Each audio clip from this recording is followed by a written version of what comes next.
While you were on the road and you needed to make some money, how did you navigate that? I was chasing the dollar, Ronnie. Oh my goodness. So again, I only planned to take 6 months off. I had 6 months worth of living expenses. Right. So around the 4 to 5 month mark, I started job searching because I was open to finding another full-time job, but also I wasn't mad at like possibly extending my little sabbatical a little longer. So I ended up this having some luck with freelance pretty early on. I used Upwork, and my first freelance job was writing a speech for a foundation. Okay. And then from there, I think within like the same couple of days, I also got my first hosting job, hosting online events and programs. And then from there, I kind of was just like, okay, hosting is something I can do. I got a few more hosting clients. And yeah, hosting is, I really enjoy it because it allows me to just use my natural skills of just gabbing and connecting with folks. But also it was really exhausting because it's using a lot of my social energy. So once I was done with work, I felt kind of exhausted and I needed my introverted time. So it was kind of hard to balance that. And also I realized because of my not infinite social energy, I couldn't really scale hosting to full time. It would just be too exhausting for me. And throughout the time, I also was continuously applying for jobs. Like I mentioned, the one that brought me to Costa Rica, being a travel host, and yeah, this doing a lot, even navigating this job market right now in 2024. Kind of a mess. I think this has been like my third major job search in my adult career, and this market is just so different. It's definitely an employer's market. Mhm. And the interview processes are weirder. You have to apply to more places. There are more rounds. They're asking for a lot more. So, I think that's ultimately why I decided to that it made sense for me to return to work because my financial anxiety was getting so high. Like I was so focused on like, okay, how am I going to get my next dollar? Because my hosting work is project based. So my clients reach out if they have work. I can ask if they have more. They usually say yes, but still it's not quite it's like enough to live month to month that but not enough for me to like feel comfortable and focus on other things, which is a big reason why I took a break from YouTube because I'm like this is a lot with all these interviews and all the moving, like I just need a little bit of stability. Wow. Let's talk about, I guess, your exit from the digital nomad space. Wow. Let's get into your last country and how you made that decision to say, you know what, this is too much. Right. For me, because my finances were so hit or miss, and knowing how Trusted House Sitters is, that's why I returned to the US and was nomading there. Because then I could use like Southwest Airlines and it's like have those flexible flights. I could check 2 bags and not be wearing my winter coat in Costa Rica looking crazy at the airport. Yeah, that happened. Yeah. Oh my goodness, those weight limits got me every time. So I kind of this from there started existing more nomadically. And how did I really ease out? I think around September, I really wanted to be back in Chicago, and Chicago is not a sitting hub on Trusted House Sitters. So I had one sit that my best sit actually two sits in Chicago. My best sit was my last, and then I had two more sits scheduled and both of them canceled, back to back cancellations. So I was like, okay, this is way too stressful because I'm already dealing with all these other life stresses. So let me try to figure something else out. And I basically was looking for more co-livings, which are basically this long-term hostels, kind of month-to-month vibe. So they allow me more flexibility. Okay. And I was looking for them. I just as a digital nomad, I find them really great just to have a hub of people that are around you having a similar experience. But I was curious about if and where they were in the US. So there are some of them that are higher priced, like the Salinas and stuff like that. But I found a local one here in Chicago and I reached out to them looking for housing. They said yes. And then when I saw the fine print of the prices, I was like, actually, I have all these hosting skills. Is can I like do some community building work and like figure out a work exchange? So that's what I did for about like 8 months here. So I was Oh, living in a co-living with way too damn many people. It was like a frat house. Ooh. But at least I was in Chicago where I wanted to be. So I was getting closer and closer to what I wanted to do. And then from there I could do more local based work, like do more creative work and like theater and stuff like that. So that was really nice. Just being back here. And that co-living was just not a good vibe. I didn't really fit in. It was very fratty. I mhm. no longer drink alcohol. They drink a lot of alcohol. They were suspicious about me not drinking as much as they did because they drink like every day.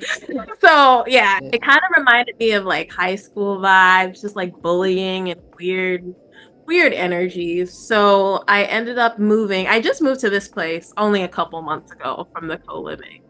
I was just like very desperate for housing to get out of this expensive, overcrowded, low quality co-living and with building community with people who didn't like me, who were bullying me. It was just like, oh gosh, this is really not great. So I was just reaching out on Instagram, just sharing like, hey, does anyone have any housing leads? And found a couple of options, but not that many people want to give housing to people who don't have proof of income. So that was a challenge. And but luckily a friend's had a spare room and their landlord was a lot chiller. So I signed the lease and yeah, I feel like just signing a lease for the first time in what 2.5 years was a big part of no longer being a digital nomad. Like actually kind of settling into some normalcy, Mhm. buying some furniture, not having to constantly move around. That's been really, really nice. So you mentioned that you found some remote work on Upwork. How was that for you? And would you suggest any other ways that people can find remote work? I really liked Upwork. I think part of it was just the job market right now. Interviewing for regular full-time jobs is just taking a lot longer. And with Upwork, it's a much more straightforward process. You basically react to it's like a job board where people are listing both one-time short-term projects or even long-term jobs, even some work to hire. So you could start freelance and then get hired for them long term. And with Upwork, it's really just a matter of pitching yourself to whatever that post says. And then from there, I would have like one conversation. And in that conversation, it was basically assumed like, okay, we're going to be working together. Let's get started. So it was a lot. It was like a great way to just get right into making money. And it also allowed me to be a lot choosier with my full time job search. And even for my full time job search, I realized I did want a remote job. I was looking at jobs because I knew I wanted to stay here, but just Chicago, the public transit, it's hard to travel in certain directions. And some of the jobs I was nearing the final round interviews for, they were like hybrid jobs, and it would take me like an hour to commute each way. Mhm. So for me, I got to the point of my job search. I'm like, dang, if this is gonna take this long, I need to find a job I actually want to stay in. So I realized I needed to do remote only. And there are remote specific job boards. I used to be such a fiend on them. I didn't really have much luck on there this time around or really ever. I don't think I've ever gotten a job from We Work Remotely or anything like that. But I think those are really great resources just to know what jobs are remote. But I also this use more job boards that were more aligned with the type of work I wanted to do. So I've always worked in social impact. So I used Idealist a lot, which has all these social good jobs. And there you can actually filter for remote only. A lot of these job boards have baked in like, okay, let me find remote jobs. And of course, LinkedIn. I was all over LinkedIn. And that's actually how I got my full-time job that I'm about to start. Thank goodness, finally got a job. my friend found the job listing on LinkedIn and sent it to me. So it wasn't from my LinkedIn algorithm, but a friend was looking out. So yeah, I think it's really important when it comes to looking for remote jobs just to look a lot of different places. Everyone has different opinions. I've been very plugged into like different recruiter content creators. Everyone's saying different things because recruiters are human and they all have very different opinions. So I think it's really depends on the industry as well. But I think also I think more than ever, I've had to lean into networking as well for my job search because right now I can't remember the numbers, but like I think I've heard people or recruiters mentioning that they're getting 5 times the volume. And a lot of these recruiters are recruiting for jobs that they're not actually going to be hiring for currently. It's a lot of misdirection. So it's good to actually get in touch with the human first because they always say like, oh, 80% of jobs come from networking. I've never gotten a job from networking. It's always been from a job board. But people are always saying, and you never know who you'll connect with and just learn something from. I think, if anything, maybe on the freelance side, networking may matter a bit more. Yeah, that's where it's really come into play for me. But yeah, with remote jobs, I say it's a numbers game and they're going to be highly desirable because with the pandemic, the great resignation, all that, everyone is kind of acknowledging the BS that is Mhm. corporate culture and they want different. And if you want something different as well and want to leave the States, download the Escape the States guide below. For solopreneurs and business owners ready to launch an online membership or struggling to manage one, I can help you grow your membership so you have time to focus on what you do best. Click the link below for more information. And now, back to the show. Different. But also at the same time, employers have the upper hand with all the layoffs, especially in tech right now. So it's really important to just cast a really wide net, go for volume with this job search. I hate saying that. I know I applied for so many. I don't even want to put a number to it. Hundreds easily.